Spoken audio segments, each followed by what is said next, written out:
people can get the skills they need to get the jobs they need so that they can afford to buy healthy food for their families.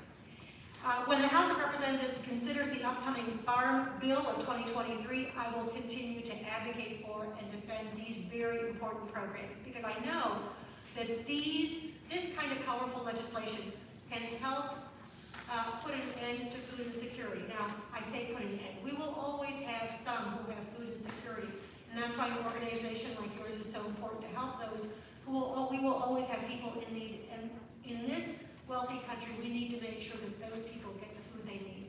So, I want to thank each and every one of you for what you were doing. I'm going to stay and listen to some of the conversation because I want to hear from you and what your needs are. This is my district staff. By the way, we do have a fantastic district office here, right here in Greensboro. It's right downtown on the corner of Elm and Market.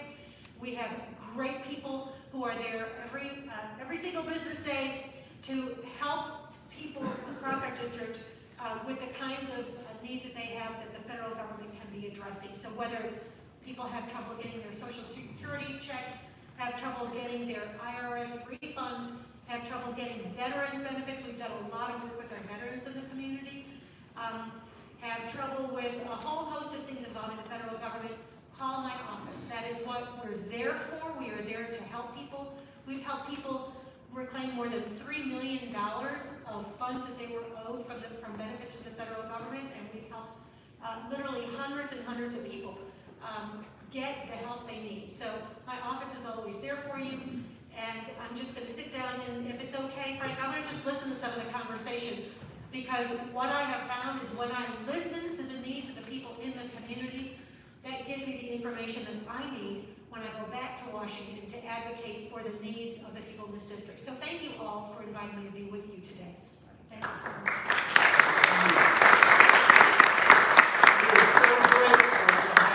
Congresswoman Manning with us today, and for the work that she's doing on behalf of our district. She's going to be able to stay here for a little bit to hear some of our conversation. Her staff person's going to be here with us the whole time.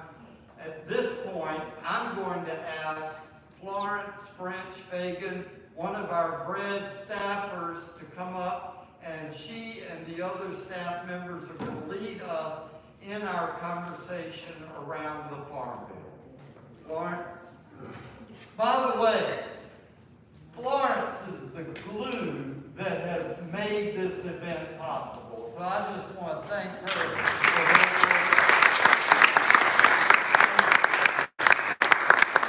That's not true. It was all right. So is everyone familiar with Bread for the World here? Is anyone here for the first time? Okay, good. So you know that we are a faith-filled advocacy organization. We are bipartisan. So we are so grateful to you, Congresswoman Manning and Congresswoman Adams, for being with us today. So I'm the organizer for the Southeast. I cover 12 states. And in the past 10 days, I have gone to 3 of them.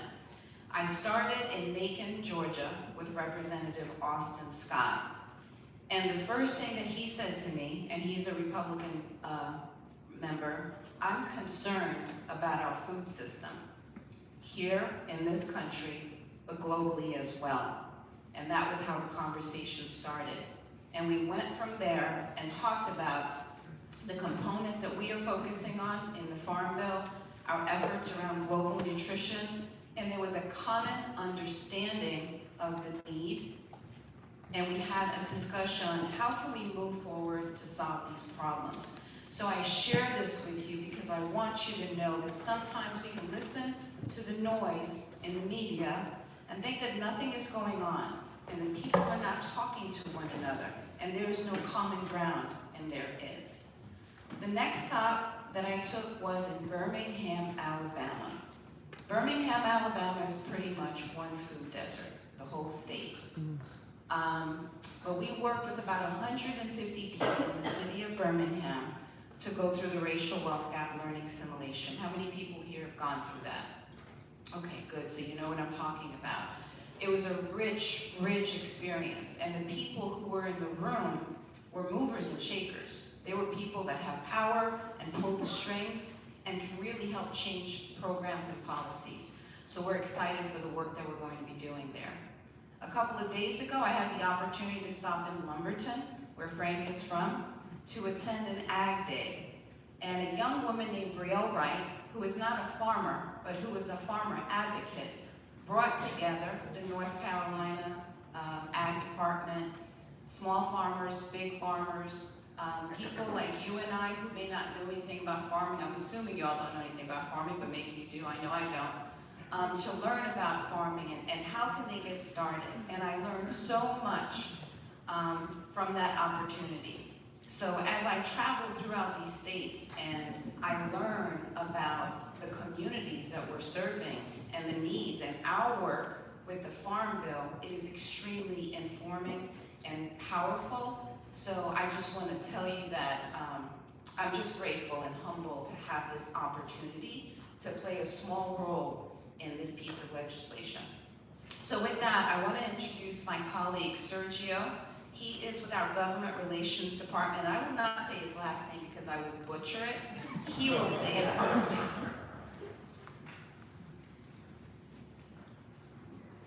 Thank you, Florence.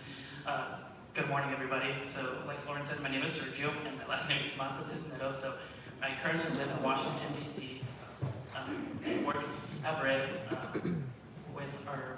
get to work alongside Florence and other folks in the government relations team. So, we're really excited to be here with y'all as we get started on this listening session tour that we're hosting around the country to hear from folks like you who are on the ground about this, to help inform our agenda and what our agenda is going to look like for the next upcoming reauthorization of the Farm Bill, which is up for reauthorization next year.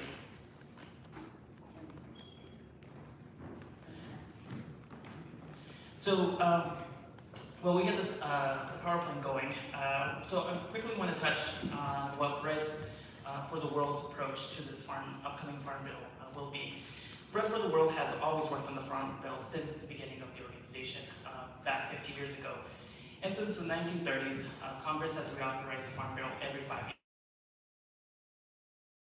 years. Congress takes up every 5 years that touches all of our lives. BRED has traditionally worked on the nutrition title, so the Farm Bill is divided into different sections, 12 of them, and we have traditionally worked on the international one, international title, and then the nutrition title. But this year, and this is for upcoming reauthorization, we are taking a food systems approach. So we're not just focusing on the nutrition title, but we're focusing more broadly. So that's why we're taking a food systems approach. So how does the food system affect all of us? So when we're talking about a food system, we're talking about the path that food travels from the farm to the fork. Food systems involve, so what involves a food system? It involves growing, harvesting, processing, packaging, transporting, marketing, consuming, the disposal of food. And we'll have the slides available and send them out. I know the TVs are a little small, but just a representation. And there's all types of food systems. There's global food systems, there's regional, national, local. And how can we ensure that these food systems work together so that those who face food insecurity have accurate food, and not just food, but access to healthy foods. So, because we know if you have access to healthier foods, you're going to have less health problems. So this is the approach that we're taking, a food systems approach. So I'm going to turn it over quickly to Florence to talk about what are some of the major results right now of our current food system.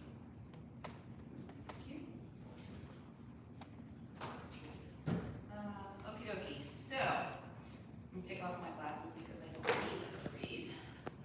So only about 2% of our cropland is used to grow fruits and vegetables. And 26% of global greenhouse emissions come from agriculture and land use. I had the opportunity recently to be in DC to hear about the Food Recovery Act that talks about food waste. And I learned that 40% of the food that we produce in this country ends up in our landfills, which creates greenhouse effects, which affects our water. So when you're talking about 40+ million people who are food insecure, it really doesn't make any sense, does it? So we need to really look at that. We want to look at the percentage of Black farmers that we have about 5% of farmers who are Black right now. It's up a little bit from last year, and of the 5%, only 1% are female Black farmers. I learned that when I was in Lumberton on Saturday because there were a few female Black farmers there. Native American families also are 4 times as likely as the average U.S. household to report not having enough food to eat. And that's because of a significant share who live in remote and isolated areas. And that is true for any demographic that lives in a rural area. I recently had the opportunity to speak to a constituent from a West Virginia town. She lives in a town of about 1,200 people, and she keeps what's called a blessing box on her porch for neighbors to come and get food. She read an article that we did, so she called me to see how we can help, because she thought that we were a service organization. I told her, well, we can't help you with food, but we can help you with learning about why the conditions exist and how you can advocate. So I'm excited to be working with a group of people in West Virginia. I'm going to turn it back over to Sergio. Thank you, Florence. So we can go on to the next slide. So what are some of the results? I'm not going to read all of these statistics, but I'm just going to highlight of our food system here in America. So, you know, what is it producing? So there are currently 38 million people facing food insecurity in the United States, including 12 million children. Food insecurity is a major risk factor for type 2 diabetes as well. I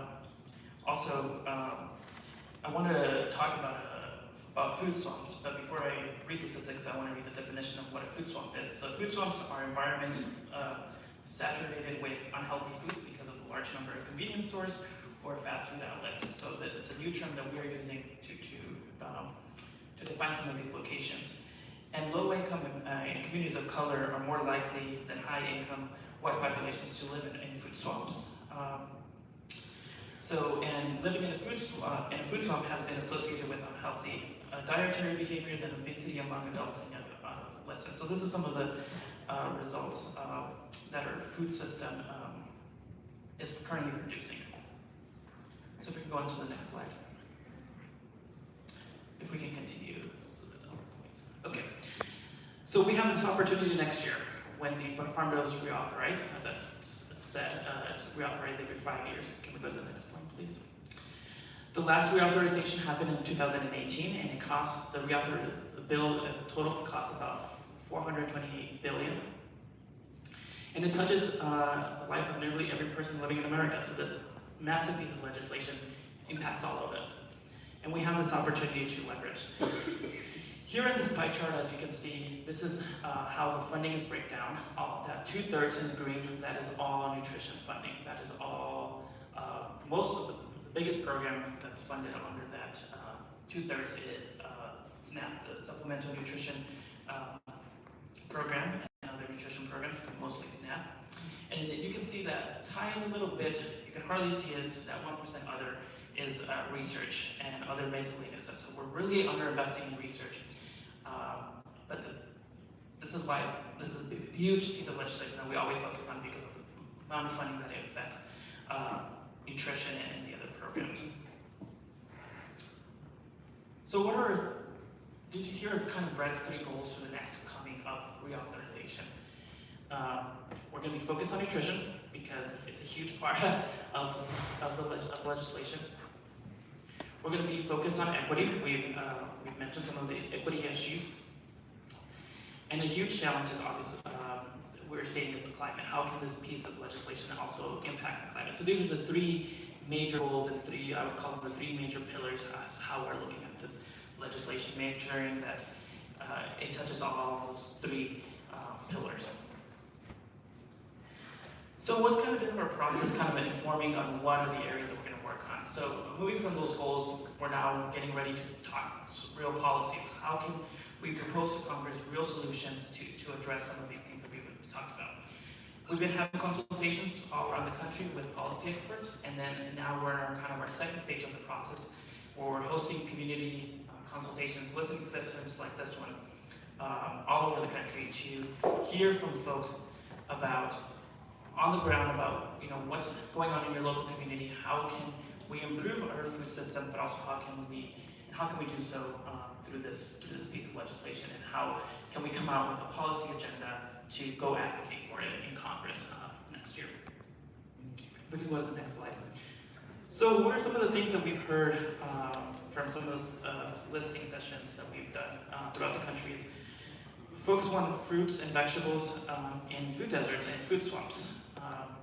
We need to address some of the stuff. We need to address a couple of things in SNAP.